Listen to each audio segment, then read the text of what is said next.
Hello, and welcome to Central Booking, where writers and readers are the authority. I'm your host, John Valeri. On today's episode of Central Booking, Erin Young dishes the dirt on her debut thriller, The Fields, which was just named one of Amazon's 10 best books of February.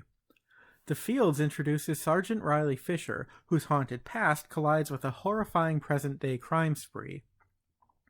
All eyes are on the newly appointed head of investigations in Iowa's Black Hawk County Sheriff's Office, particularly when a young woman is found dead in a cornfield, her body marred by injuries of an unknown origin. Big agriculture, politics, and a potential serial killer in their midst all conspire to put this small town on edge. Erin Young is the pseudonym of New York Times bestselling author Robin Young, who has written two critically acclaimed trilogies of historical fiction, the Brethren and Insurrection sagas, as well as the New World series. Her books have sold more than 2 million copies in 19 languages in 22 countries. She lives and writes in Brighton, England. Amazon editor Vanessa Cronin called The Fields a riveting debut and compared it to the work of Tana French and Jane Harper, while Publishers Weekly praised it as a disturbing, twist-riddled thriller stocked with well-drawn characters. Now, Erin Young reveals the kernel of an idea that eventually grew into her dynamic and diabolical novel, The Fields. Hi, everybody. Welcome back to Central Booking. Today, I am speaking with Erin Young, who is the author of The Fields, which was actually just named one of Amazon's 10 best books of February. So welcome to the show, Erin, and congratulations on that well-earned distinction. Thank you. Yeah, that was pretty exciting. I know. I'm like, top 10. I mean, that's not too shabby, especially when it's your debut thriller. But I do want to make the distinction that it is your debut thriller. It is not your debut novel. And actually, that's sort of where I wanted to begin because, discerning readers or viewers might look at you and say, hey, this Erin Young looks a lot like Robin Young, who is the best-selling author of sort of epic historical fiction sagas. So I was wondering if before we break down this book specifically, if you can tell us a bit about what inspired, the slight name change and also the genre change. Yes. I probably should get a wig actually and wear that as Erin, and I can just swap between the two. Yeah, the name change. I've been writing historical fiction for years. I got my first deal in 2005. Haven't been published in the States for quite a long time. It was only my first trilogy, the Brethren trilogy, that was published there. And so I've very much been branded this far as a historical writer under the name Robin Young. And your publishers, especially when you're taking such a wildly different direction, they do like to try and differentiate. And so I was asked if I would be up for changing my name, which I was, because it just makes it a bit clearer to readers what you're writing in that time. So if I continue writing historical fiction beyond this, then you'll know what book you're getting with each name. But it was still something that was relevant to me, the name Erin. My parents were going to call me that and didn't. And I always loved the name. And I always used to call myself that in secret when I was a kid. So it definitely means something quite important to me. And my surname is the same, Young. The ghost of my grandfather, I think, would come back and haunt me if I changed my surname. So hence the change of name was really to mark it between the two very different genres that I write in. Sure. And I kind of love that because, like you said, it's the best of both worlds. So you've been Robin all these years, and now you get to be Erin too, which is great. But maybe Robin can be a blonde, and Erin, as she goes along, might get more brunette. Who knows? Yeah, who knows? Let me ask you too, and I am going to ask you specifically about The Fields in a minute, but I did want to ask you about sort of the element of suspense because it really is, key to most storytelling. Not all storytelling. There are obviously different kinds of suspense, but can you talk about making the transition to something that's more, mystery thriller, and what lends itself to that from your previous writing versus what was new to you here? Yeah. It's a very different way of storytelling I discovered writing my first thriller, in lots of different ways. Firstly, they tend to be a lot shorter, particularly for the American market. my historical fiction, I mean, they were always classed as historical thrillers. So I did, you know, the idea was to make page turning fiction even within the kind of epicness of what those books tend to span. I mean, a lot of my books were taking place over the course of 7 to 10 years in one novel. And it's quite common for historical fiction to be pretty meaty, and large in terms of word count and world building and characters. I mean, I think my shortest novel in the historical novels was, I think it was about 160,000 words. Wow. The Fields is 100,000, so Right. it's, you know, not too far off half the size.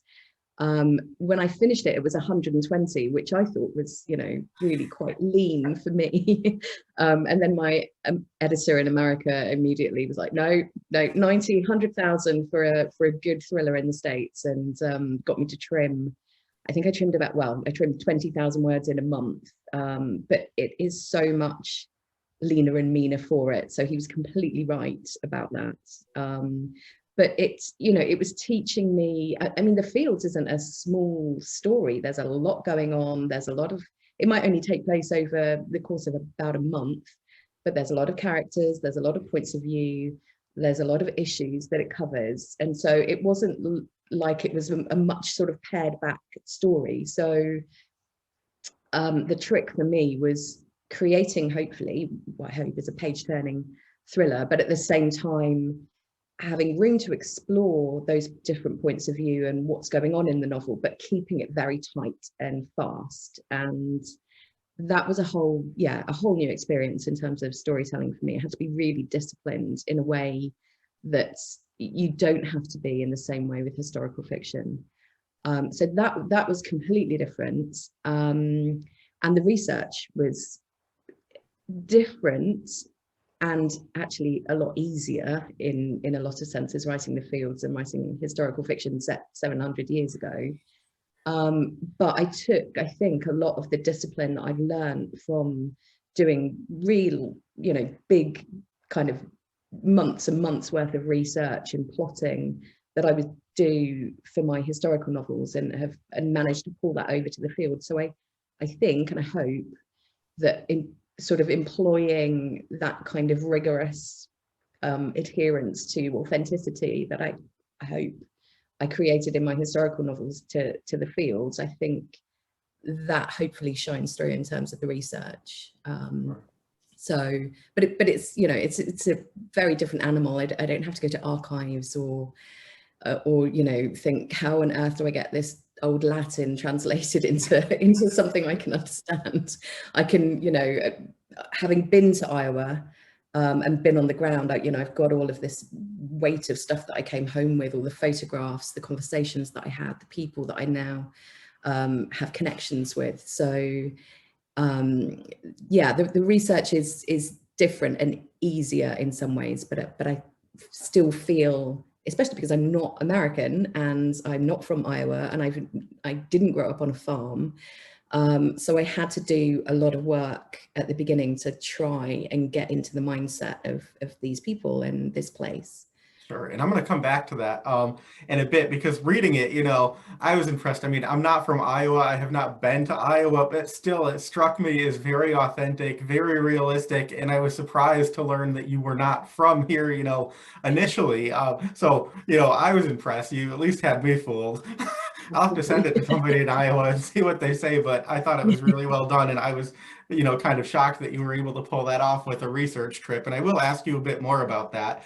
But I guess at this point, you know, The Fields is the book that we're talking about. And I do want people to take a look at that cover, because, you know, we were talking before we started recording about creepy corn stalks and how atmospheric that is. And, you know, we are of the age of children of the corn, so I think we have a very visceral reaction to that. But if we can pretend for a moment that we're sort of stepping into a virtual elevator and taking a quick trip up, hopefully, probably better up than down, and anybody, you know, who's watching, they're coming along with us. If you had to pitch us the basic premise for this book in that short trip, what would you say?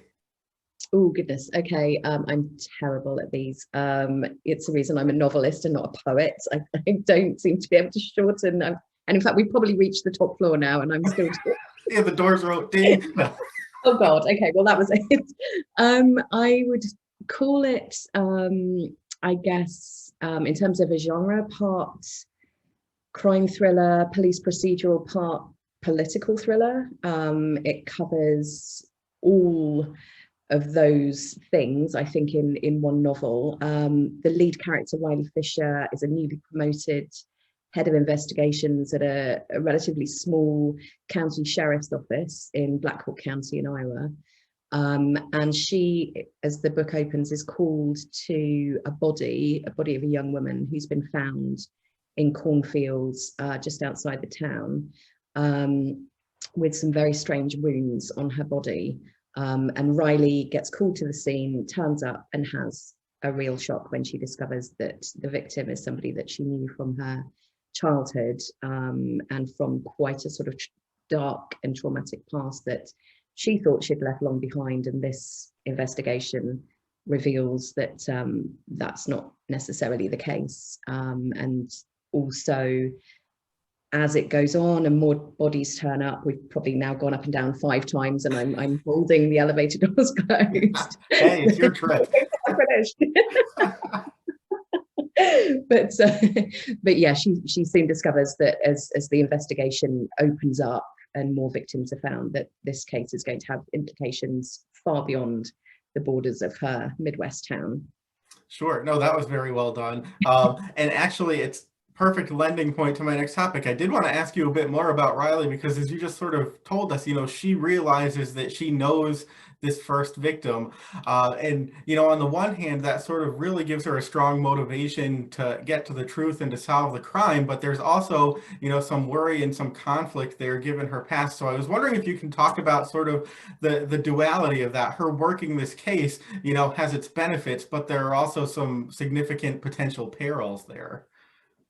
Yes, I mean, when I started writing The Fields, I didn't know whether it was going to be, I kind of thought it would probably just be one novel.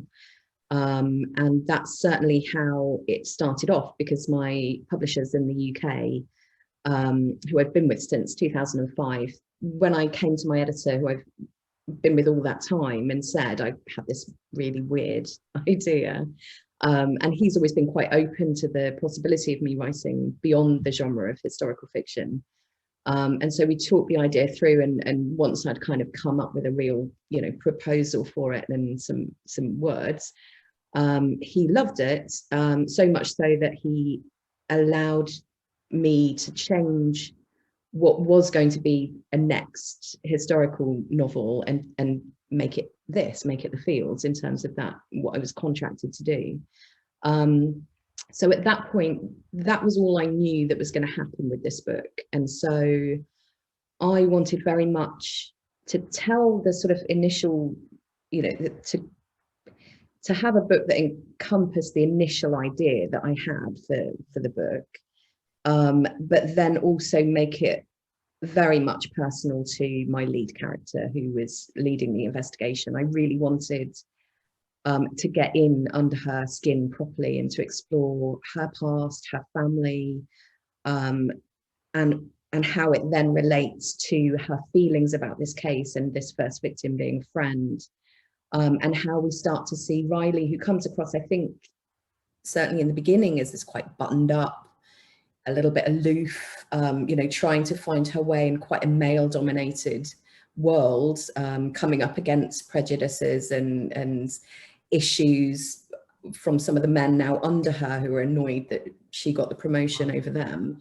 So a lot of, some of the things that you might expect to find in a police force like that for a woman of her age. She's 35 in the novel, so she's relatively young, really, to be in this kind of position.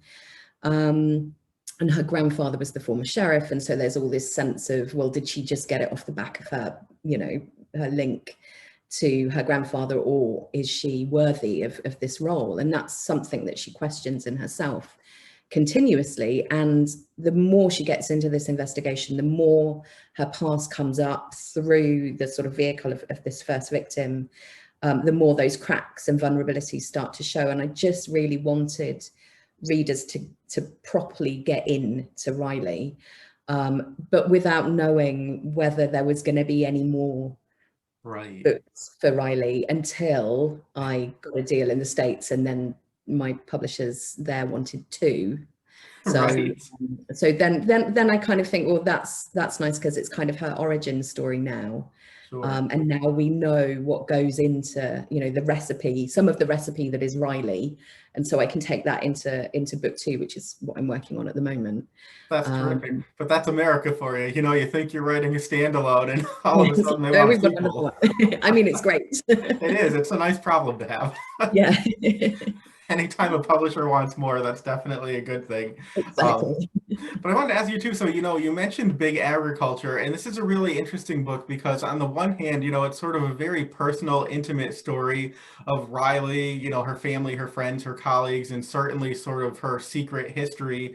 But then you have big agriculture, you know, the potential that's there, but also its perils, political implications. So it's sort of a much bigger sort of worldly story. So I was wondering if you could talk about, you know, what drew you to that topic in particular, and what you hope readers might gain from reading a book like this. You know, people like me who may not think about, you know, big agriculture on a daily basis, like corn is corn, and then you realize, well, not really, you know, it's not all the same. No, and it's creepy. And there are children wandering around it. It's the children in my corn. Yes, it's I mean, like I said, I have no background in agriculture or farming or anything. The closest that I am to that is that I grew up, I spent my teenage years in a rural town in Devon, a fishing village, which also backs onto a lot of farmland. So, you know, playing in farmers' fields and all that kind of thing. That's the closest I've ever come to that sort of landscape and world until I went out to Iowa. The whole idea came from pretty much 5 years ago. 5 years ago this month, I read an article in a British newspaper that was talking about some elements of big agriculture and some of the dangers of it, and some of the ways in which it's changing ecosystems and causing these quite unsettling impacts in certain areas. I can't talk too much about that because it gives away a lot of the book, but suffice to say, weird, disturbing article on big ag immediately had this sense of, you know, what if I did this? So that I all just came out of just reading that one newspaper that wasn't even talking about America. It was talking about what's happening in Northern Europe. But because I knew that it was going to all center around corn, and that was going to be incredibly important to the plot, the first thing I did when I thought I really want to tell the story is, well, where's going to be the best location? So I just Googled biggest corn producer in the world, America, biggest corn producer in America, Iowa. So it literally just bounced neatly into I'm going to set it in Iowa. This is going to be the perfect place.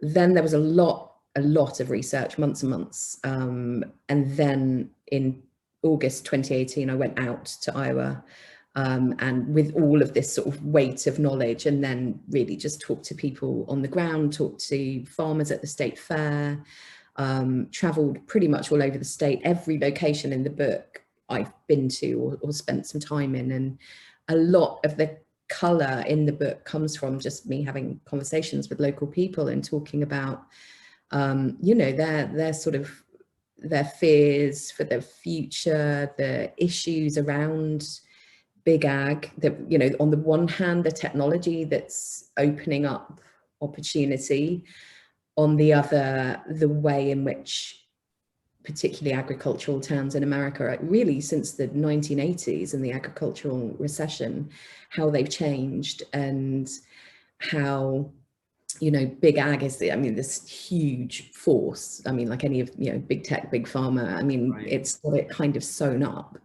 And so I was really interested in looking and exploring within this novel some of those, the more unsettling aspects of it, and how it's impacting towns in reality. So I suppose, you know, it is something because you know, in doing the research, I thought in different ways about it and discovered some, you know, some interesting things, some disturbing things, some fascinating things. And so I suppose in a way, if I do hope readers take anything from it, it is that sense of, oh, I didn't know that, or, you know, and I suppose it's a bit like historical fiction, is you're teaching a bit of the world that not really that many of your readers are going to be that familiar with. Sure. Never sleep again, people. Yeah. Watch Not that a bad thing for a thriller, you know, that'll sell it. But, you know, thank you for that response, because you actually knocked a couple of questions off my list, because I was going to ask you, you know, what the benefits were of actually taking that research trip, being in the place, speaking to the people, but also, you know, growing up in Devon, which is not entirely dissimilar. I mean, I think that there's sort of that insular sense, you know, and so you get sort of the claustrophobia in some atmosphere there, but you already shared all that, so I don't have to, you know, ask you too much about that, but I love it. But I did want to ask you too, and you spoke about this a bit earlier, sort of the balancing act, you know, with all of these storylines that come together, but also the research that you had to do for this book, which was, you know, obviously, I guess, a bit easier than historical fiction, because at least there are people, you know, that you can talk to. You don't need to look for documents. But can you talk a bit about the procedural elements of this book and how you looked into that? Because not only, you know, is there local law enforcement in Iowa, but then there's profilers from the FBI. So it's sort of two different sets of things that you have to bring into this novel to make work. Yes, that took as much time as trying to understand yeah, agriculture and how it works, and corn growing and things that, yeah, I had no idea about. I also had very little idea, apart from reading novels and watching TV shows, about the different law enforcement agencies in the States, because it's incredibly complicated. It's a lot more complex than British police procedure and law, which, to be honest, I don't know that much about either. But in the States, you know, the first thing was when I knew that I was going to have this body in cornfields just outside the town, it's sort of like, well, whose jurisdiction is this? Because we've got municipal police departments, we've got the sheriff's office, which Riley Fisher, my main character, is part of, so covering the county. We've also then got state law enforcement agencies and state troopers, and then of course the FBI. And the reason the FBI is brought in for the fields is because as the book goes on, more victims turn up, and it's very much looking like a serial killer. So that's why I wanted to bring the BAU in. But you know, I've always been fascinated by American law enforcement, and you know, from watching Silence of the Lambs and reading it many years ago and wanting to be Clarice Starling, and I've gone back for some proper vintage Twin Peaks at the moment, and I'm just loving it like I used to. But you know, I did again want to get it as right as possible, so I couldn't just rely on what I think I know about it from what I've seen on TV. So it was very much about reading just a lot of non-fiction. There's some really quite fascinating books out there written by agents, by special agents. There's whole guides to careers in law enforcement. So I was just basically Googled every single possible book I could get on American cops and told from their perspectives, and then there was a huge course book that's used primarily for if you're doing a degree in criminology in the States, which Riley has that in her back pocket. So I thought, well, I'll go and do like essentially the course book of the criminology degree that she would have, and really just trying to break it down and understand who does what, who's responsible for what. And the moment that you start doing that, you find out some really, you know, interesting stuff and some kind of cool stuff, like, you know, for instance, and having said that, though, it's just that, you know, sometimes the truth is stranger than fiction, or, and there were certain things like, So there's a backlog at the state lab in the book, which is why they can't get hold of DNA in quick terms. And my editor, when he first read that, was sort of like, oh, well, that's convenient, isn't it? And I was like, no, there's a It's true. there's a 6-month backlog at the Iowa State Lab. There is. I've just read an article. So, and you have to do that balancing thing of, but your readers might just think, oh, well, that's convenient. So you've got to, balance that up sometimes. I mean, it's great. Again, it's like that whole thing where I just didn't have this for historical fiction, where I can go, on YouTube, there was an hour's guided video tour around the state lab in Iowa, looking at all the different departments. You get to see what people wear, the kind of equipment they're using, and just things like that. They're so useful for writers to have in their wheelhouse in terms of research ability. But I also, even though I'd done a lot of my own research, I still had about sort of 20, 30 questions that I just couldn't find the answers to. And so I was lucky enough, I've got a friend here, an American friend living in London, who is friends with a retired detective from a Californian sheriff's office. And he was kind enough to put me in touch with this guy who was just wonderful and so helpful, and helped me answer those questions. And so it was, just a mix really of helpful people and a lot of reading. Yeah, no, that's great. I mean, you really do go down the rabbit hole. And that just reminded me of a couple things. One, all the Googling you were doing, I'm sure you're on like a watch list somewhere. I think most crime writers are. I'm absolutely certain of it. I mean, I think one of my first Google searches was, okay, what would a dead body in a cornfield in 100-degree heat look like after 3 days, or how do I kill this person, or how does it's definitely. Oh, they're knocking on your door right now. But it's funny too, because you mentioned the DNA in the backlog, which is very much true. But we all grow up watching TV where DNA conveniently comes on. It comes in after like the third commercial break, just in time for them to wrap up the show. That's not how it works in real life. But what I take from that too is, there are people who don't write fiction, who a lot of times say, how hard can it be? It's fiction, you just make it up. But that, that's not true. You want that element of reality, certainly in a story like this, so you can't just make it up. Which leads me to my next point, because I was doing, a little bit of background digging on you, and it sounds like at one point you wanted to be, a journalist. You wanted that to be your career. And there are some similarities, because again, you're not just making all of this up. Certainly some of it is fiction, but it's interwoven with fact. And I'm wondering if you can just talk about, the instincts and inclinations of a journalist, and of that desire to dig deep, if you'll pardon the pun, and how that sort of lends itself to what you're doing now.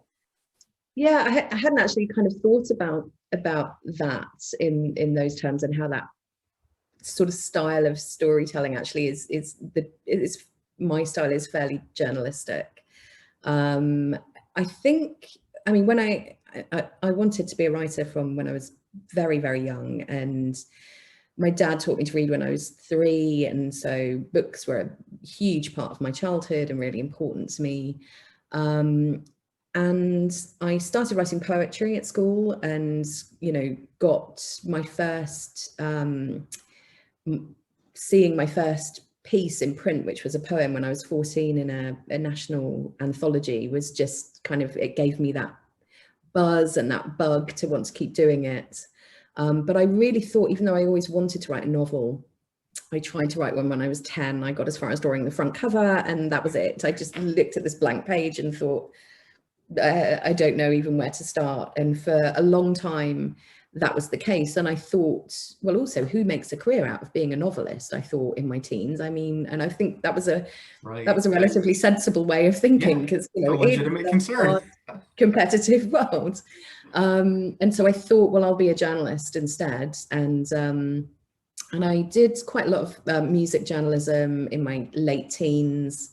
I ran, when I was 15, I was running a sort of centre page spread in a regional newspaper here that was wonderful. It was, and actually I spent, and again, this was, so I was 15 and very much in the sort of my Twin Peaks and my Thomas Harris phase, and kind of obsessed with police work. And I spent a day with CID, which is like our sort of FBI type investigation squad here, and that was amazing. That was I think that again that sort of made me realize that crime and thrillers were also something that I was interested in, and for years that was my favorite genre to read. It still is, really.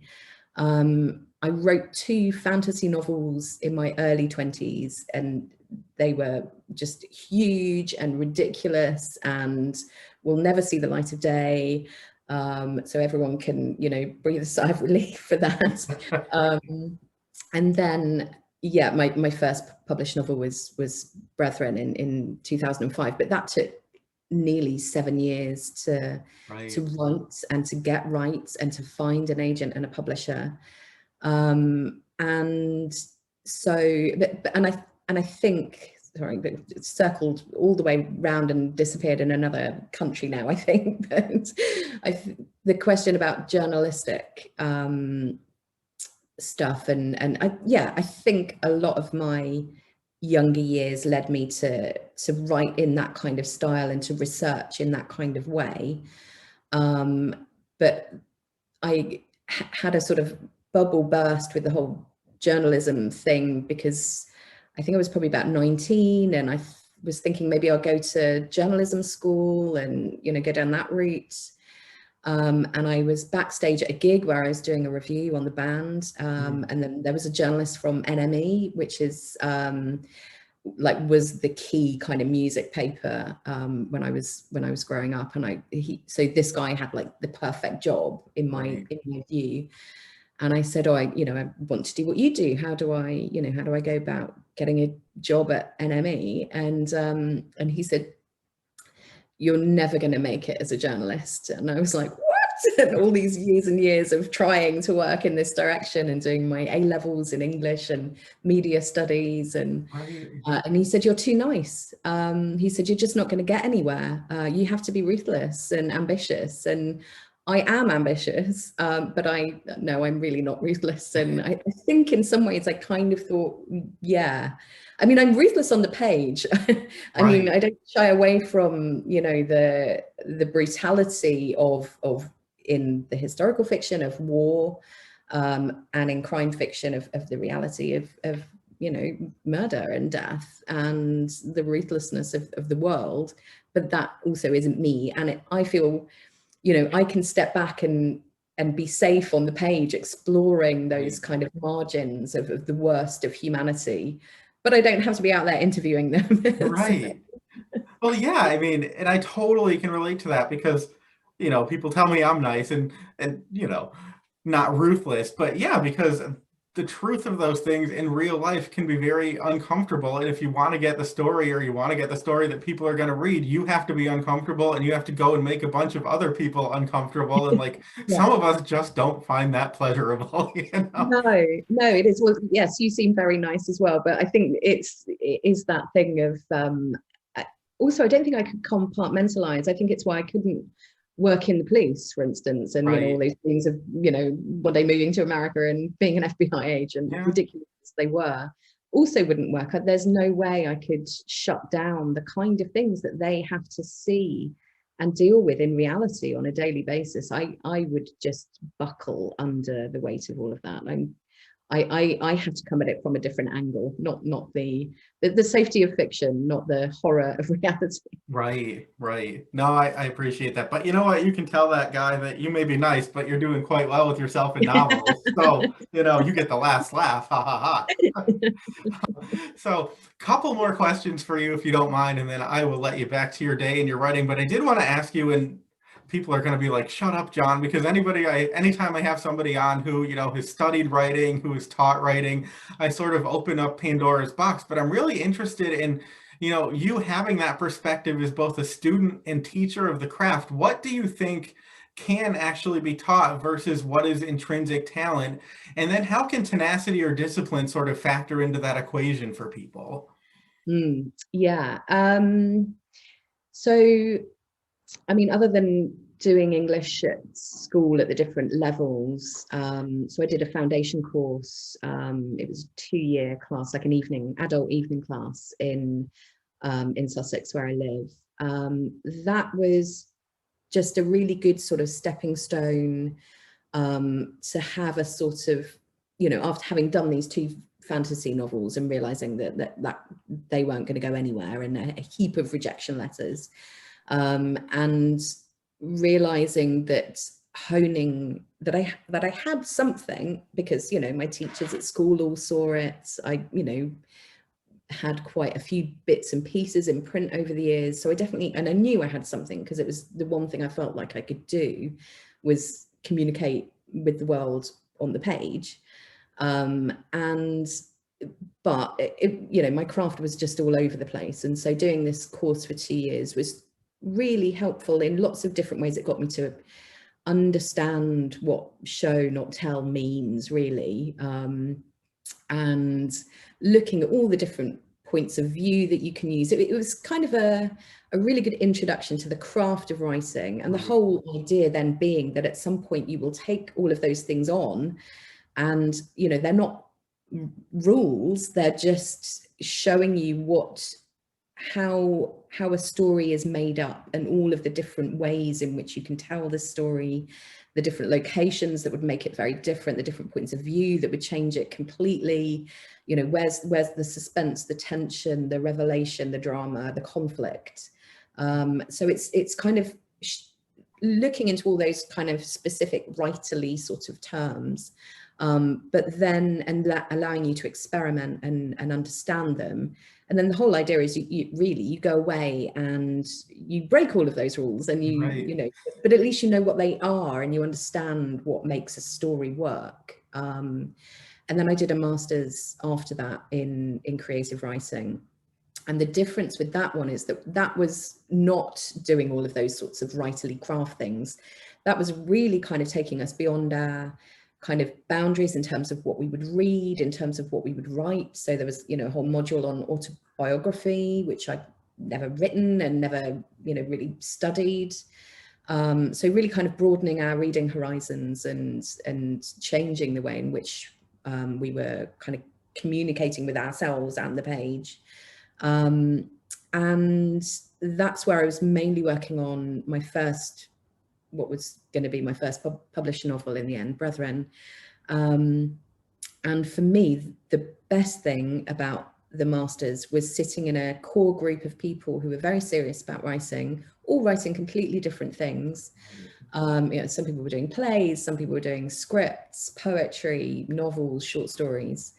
And all of us, every single week, taking in what we'd been working on, and essentially pulling each other's work apart, and just looking at the bones of it, and really, learning how to properly put that meat on and take off bits that you don't need. And it was always very constructive criticism, but it was criticism, and that taught, I think, all of us to really edit our work.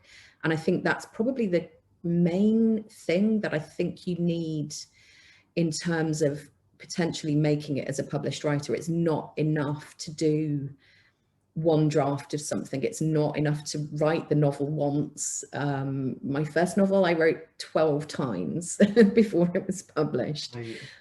It's very rare that you're going to come up with something perfect that first time on the page. And you just have to learn to kind of go back in and almost as a different self, and critique it and pull it apart and be quite vicious and ruthless with it, whilst letting it go and letting yourself be free and write whatever you want to write on the page to begin with. You've got to have those two sides to yourself. And the master's degree definitely taught me the editing side and the critical side. Sure. Yeah, so I'd say that really is probably the most useful thing about the masters for me. I mean, some people, are really against teaching or being taught creative writing, for me, I found it incredibly useful. So I'm a kind of, an advocate for it, but it doesn't, you don't need it necessarily. You just need to know that at some point you are going to have to rewrite this thing again and again and again. Yeah, nobody gets it perfectly on the first time. And if you do, it's a fluke. See what Yeah, happens the second absolutely. Yeah, time. tell me how you did it. But yeah, I mean, I think what you said is so important. I think just, learning how to give and to accept constructive criticism is really an art, and it's so important. And I mean, as soon as you're published, everybody's going to have an opinion. And granted, lots of them are not constructive, but you sort of learn, I guess, what to take and what to leave from that. But that's really terrific advice. So two more questions for you. This one I ask everybody because obviously, you have this great origin story. You've really made it, I was going to say a name for yourself, but now a couple names for yourself. But, taking a moment to reflect and looking, at a creative life or a writing life more specifically, what do you think is the best advice that you were ever given, and then the best advice that you were never given and had to learn from the experience of actually doing it for yourself? I think probably to expect rejection in this industry, and particularly to know when the rejection actually has either some potential to really make you, think about this and make good changes to your work and make it more likely to be publishable, but also where agents sort of leave a little bit of a door open. And that's over the years as well. I've had a lot of people come to me and say, oh, well, my latest got rejected again. And, there was this one agent and they sort of said, well, you could do this, that, and the other. And I'd look at it again, but, clearly they're not interested. And it's like, no, they really are interested. If they were not interested, they would have sent you a postcard with Right. no written on it, pretty much. I mean, that's, what a lot of rejection letters essentially are, just boilerplate rejections. And so, I've, always been kind of shocked in, I suppose, in the way, having been in the industry for so long myself, hearing people take those things as rejections and then never doing what the agent or editor or whoever is suggesting. Right. Which is fine if you disagree with them. Like, don't do it, don't change it just to satisfy someone else. You have to ultimately satisfy yourself in this industry to begin with, before you can even think about satisfying anyone else with it. But sort of knowing in the industry, which is it's such a closed door thing, until you're in those doors and you see it, how it works, how it sometimes doesn't work. A lot of it is kind of unknown, and certainly was back when I was first published, which, really is quite a long time ago in terms of the internet and social media. Like, I suppose now maybe aspiring authors have more options to gain this sort of knowledge because they follow writers on Twitter and they see the sort of the day job of it and what happens sometimes. So maybe it's different now. But yeah, that would have been, I think, more useful to understand the sort of the terms of rejection and when to carry on and when to let something go. Is there anything that you've learned throughout the process that you wish maybe you knew back when you began?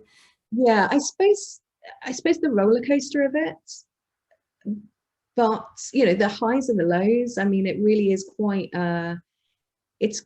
it's quite a job, and I love it, and it is my dream job, and I feel incredibly fortunate to have had such a long career. It's not an easy thing to keep up, and again, yeah, I suppose it's all that knowledge of knowing when to give something up, when to try something new, when to take a risk. I mean, it's an agent said to me years ago when I was asking a similar thing, like a sort of, well, tell me everything I need to know. And he was like, well, a little bit of knowledge is a dangerous thing. And I think that's the thing with this industry, is there's so much to it. And the moment I say, don't do that, or make sure you know about this, 10 other authors will come in and say, oh, I didn't do that, or I managed to do it like this. And so, I mean, we all have very individual styles of working and different experiences in the industry as well. I would say just mainly edit, understand that there's going to be rejection at some point, know when to carry on with that and try again, and rewriting everything all the time, and not giving up with rejection either. I'm glad I didn't, but it would have been fairly easy to, and I know a lot of other people who have. But it's a tough part of it. You have to accept that you're going to get rejected, you're going to get criticism. It's not an easy thing, but it's part and parcel of it. So there's no way around it. No, thank you for sharing that. I think that's so true, too. I mean, it's the people who stick with it who seem to have the most success. You may not be the best writer in the world, but if you have that discipline and tenacity, you're more likely to have a door open than somebody who kind of gets rejected once and then says, oh, not for me. You got to be knocking on that door and have it closed in your face 20 times. You've got to swallow that on 21. All right, so last question for you. This one will be easier, I promise. But, we talked all about the fields and you let us know that there will be a next book coming. So I'm wondering if you might provide us just a little bit of a teaser about what we can expect next. Okay, so Riley Fisher is still my main character. And again, it's a difficult thing without giving away the ending to the fields, but let's just say she moves on to a certain extent. She's still in Iowa. The book is set mostly in Des Moines, so in the capital city. So it's got quite a different feel to the fields, which is set in Cedar Falls isn't a small town, but it has, it's right on the borders of a lot of cornfields, and it has that small town kind of vibe. Right. And it's set in the summer, so it's very hot and overcast and humid and insects everywhere, which is what it was when I went there. So I took on a lot of that kind of colour. But book 2 is set in Des Moines in winter, so it's a whole different feeling.